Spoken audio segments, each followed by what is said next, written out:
बुद्धि है, प्रयोग उसका नहीं। अब जैसे भजन नहीं है तो प्रश्न आया कि आप कहते मनुष्य योनि बड़ी दुर्लभ और बड़ा, अब तो बहुत जनसंख्या बढ़ रही तो कहां से आ रही?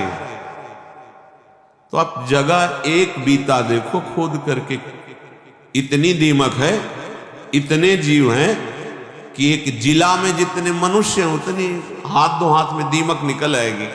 अब वो जब आदमी बनेंगे तब तुम्हें ज्ञान है, अनंत ब्रह्मांड है, कौन से जीव की कहां गति कैसे भेजी जा रही। कलयुग को महर्षियों ने प्रणाम किया है, ब्रह्म ऋषियों ने प्रणाम किया है। जितना लाभ आप कलयुग में वृंदावन का ले रहे हैं अन्य युगों में नहीं ले पाए। जितनी जल्दी भगवत प्राप्ति कलयुग में होती अन्य युगों में नहीं होती। 10-10 हजार वर्ष तपस्या करके जो फल प्राप्त अन्य युगों में करते थे, दाहिने पैर के अंगूठे के बल खड़े होकर दोनों हाथ उठाकर आकाश दृष्टि करके मंत्र जप कर रहे हैं, जल में खड़े होकर 24 घंटे नाम कीर्तन में वो फल प्राप्त हो जाएगा। जो 10,000 वर्ष तपस्या, कलयुग बहुत प्रणाम करने योग्य है। पर आप भगवद विमुख हो जाओगे तो भ्रष्ट कर देगा, नष्ट कर देगा। तो क्या और युगों में ऐसे आचरण वाले व्यक्ति नहीं थे क्या? कम थे। ऐसे ही भगवद आचरण वाले क्या कलयुग में नहीं है क्या? कम है। बहुतायत है अधर्माचरण करने की प्रवृत्ति, बहुतायत है इसकी।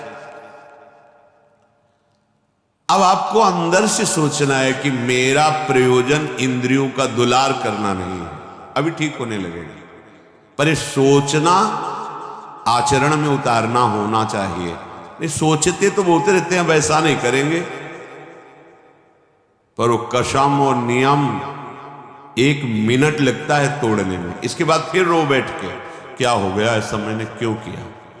फिर भी ठीक नहीं होगा, फिर 2, 4, 6 दिन फिर वहीं पहुंच जाओगे, फिर निराश हो जाओगे। अब तो हम चलने लायक ही नहीं भगवत मार्ग में। इसलिए प्रार्थना, अलमल मति घोरा अनर्थ कारेन्द्रियाण मतिशय परितोषैर दुष्करैर दुष्करैर। अब इंद्रियों के परितोष वाली बातें छोड़ो, अब इंद्रियों का पोषण मत करो। जो धर्म विरुद्ध भोग चाहती, जलना ही पड़ेगा। जलना, जलन शब्द याद कर लो। ये जलन तभी होती है जैसे कोई भी साधक विचलित है, मेरा मन नहीं लग रहा, मुझे बहुत परेशानी हो रही, ऐसा गलत कर रहे हो, जांच लो, जांच लो।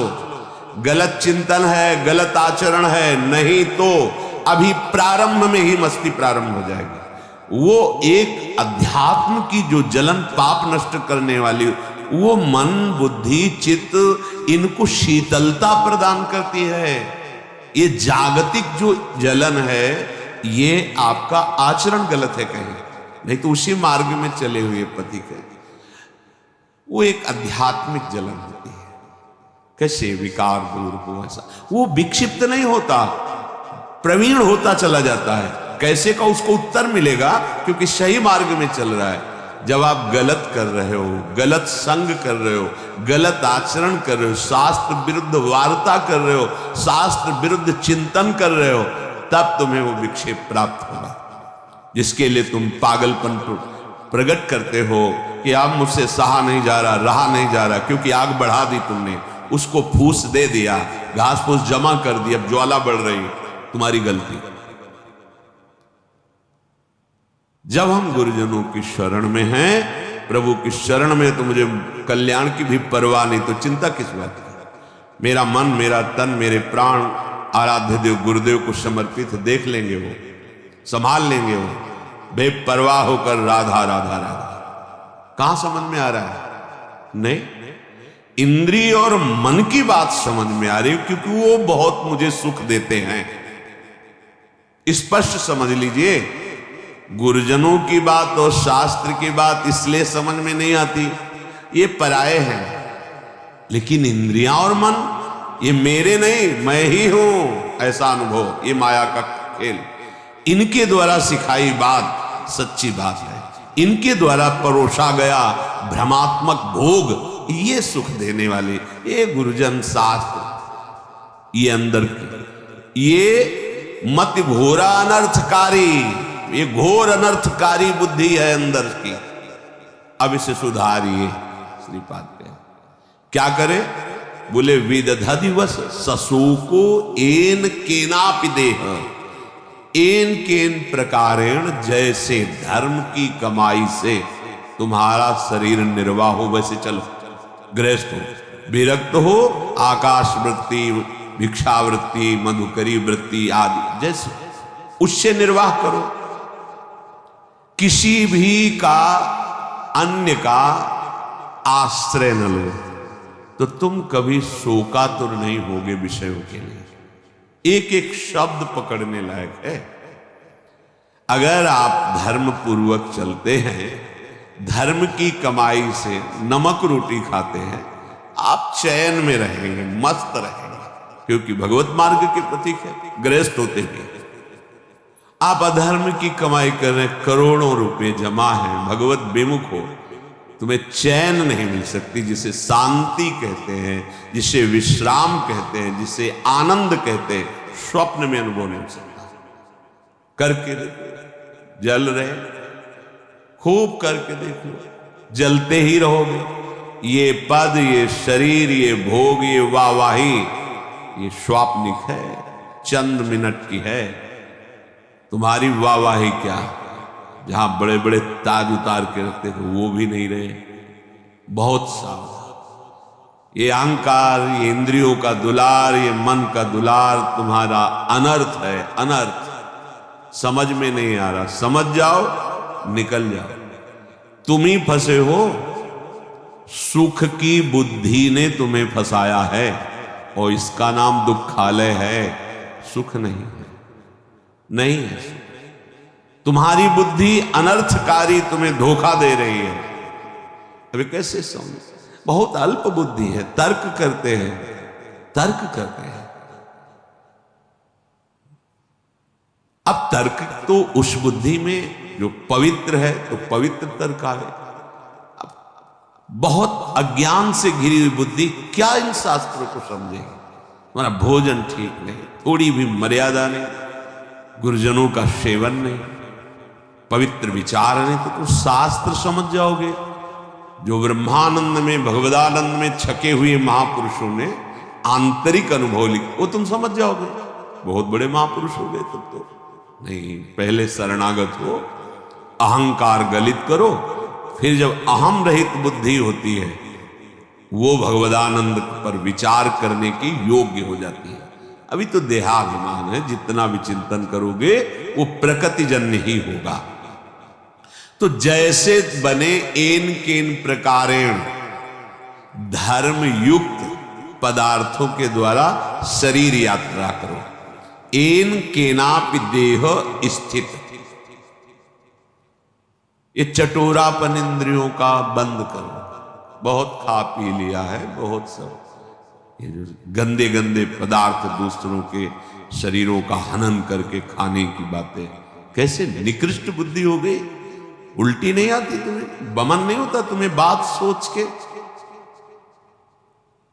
पर बुद्धि है, देखो अनर्थकारी बुद्धि है। अरे बहुत बलिष्ठ कर देता है, खाओ बस, विजय प्राप्त कर लोगे। किस पर, किस पर विजय? इंद्रियों के गुलाम होते जा रहे हो, मन के गुलाम होते जा रहे हो, विषयों की अधीनता बढ़ रही है। तुम स्वतंत्र कहां हो रहे हो, तुम विजयी कहां हो रहे हो? तुम तो हारते चले जा रहे हो। भला कहीं अपवित्र पदार्थ पाकर तुम्हारी बुद्धि प्रवीण होगी, ठीक से निर्णय कर पाएगी? मान जाओ, यही माया की चाल है। सावधान, ये अनर्थकारी बुद्धि तुम्हें नष्ट कर देगी। तुम श्रीधाम वृंदावन का आश्रय लो, सत्संग सुनो, प्रिया प्रीतम के चरणारविंद की दृढ़ता हृदय में आ जाए तो सब विकारों के जीतने की सामर्थ्य आ जाती है। अच्छा ही नहीं लगता, सही में देखा है। कभी कभी हम कहते हैं कि भगवान के चरित्र से भी बढ़कर भक्तों के चरित्र में हमें विशेष आनंद और विशेष अनुभूतियां मिलती हैं। क्यों? क्योंकि जब भगवान के लिए कोई आश्चर्यमयी बात आती है तो ये हमारे हृदय में बैठा ना कि कर तुम अकर तुम अन्यथा कर तुम सर्व समर्थ भगवान है, कोई आश्चर्य नहीं होता क्योंकि भगवान है। लेकिन तब आश्चर्य होता है जब वो प्रकृति की धरा में और फिर वो भगवत धरा की ऊंचाई में, तब आश्चर्य होता है कि हाँ ये बात आश्चर्य वाली। मायाकृत प्रपंचों में फंसा हुआ फिर मायातीत इतनी ऊंचाई, वो बात समझ में आती। कैसे चला, कैसे माया को त्यागा, कैसे भगवदानंद में मगन। मेरे प्रभु का कोई भी कृत्य आश्चर्य में थोड़ी है, वो तो सर्वाश्चर्य में स्वयं है सरकार। कर तुम अकर तुम अन्यथा कर तुम, अन्यथा कर तुम, जो हो ही नहीं सकता वो भी कर दे। जैसे आप केवल कान से ही सुन सकते हैं, प्रभु किसी भी रोमकूप से देख सकते हैं और वहां से सुन सकते हैं, कहीं से भी आहार ग्रहण कर सकते हैं। कर तुम अकर तुम अन्यथा कर तुम, वो सर्वतोमुख वाले सर्वतो नेत्र वाले हैं। बिल्कुल महर्षियों ने गाया फिर भी कह दिया कि सामर्थ्य नहीं कि आपकी उन प्रभु की महिमा में कोई आश्चर्य की बात है। श्रीपाद कह रहे हैं, लुठन रासस्थल्याम निरवधि पठन कृष्ण चरितम।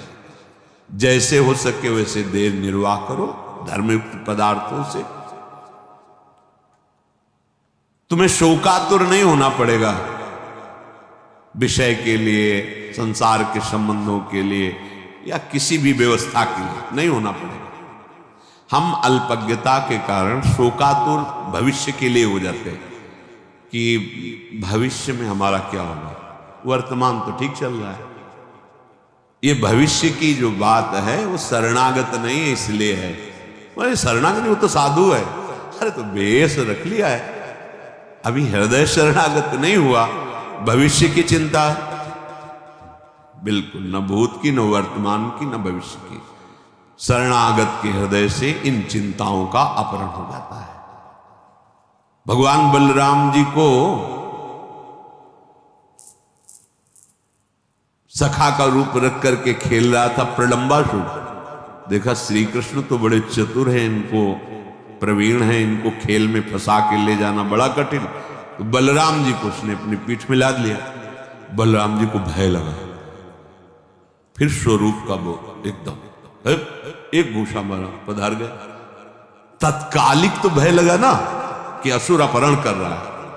ऐसे कितना भी हो, तत्कालिक अभी कोई बड़ी जोर की आवाज है, ऐसे सब हो रही, वो तत्कालिक विचार जब विवेक से करे तो उसे काटा जाता है। हमारा जीवन तो प्रभु के लिए है, जैसे भी जोई जोई प्यारो करे सोई मन भावे।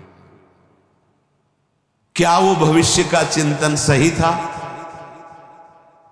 बिल्कुल गलत, बिल्कुल अस्तित्वहीन। ऐसे ही जब हम अपने आराध्य से देव से अलग होकर शरीर को सोचते तो भूत की चिंता, वर्तमान की चिंता, भविष्य की चिंता, मैंने ऐसा किया उसे भोगना पड़ेगा, ऐसा ना करते तो ऐसा। भूत की चिंता, वर्तमान की चिंता, भविष्य की, ये तीनों चिंताओं का अपहरण हो जाता है शरणागति से। ये हम विश्वास के लिए कह रहे हैं, हमें आगे के विषय में नहीं सोचना। हमारा आज, हमारा कल सब मंगल होगा, क्योंकि हम मंगल भवन प्रभु की शरण में।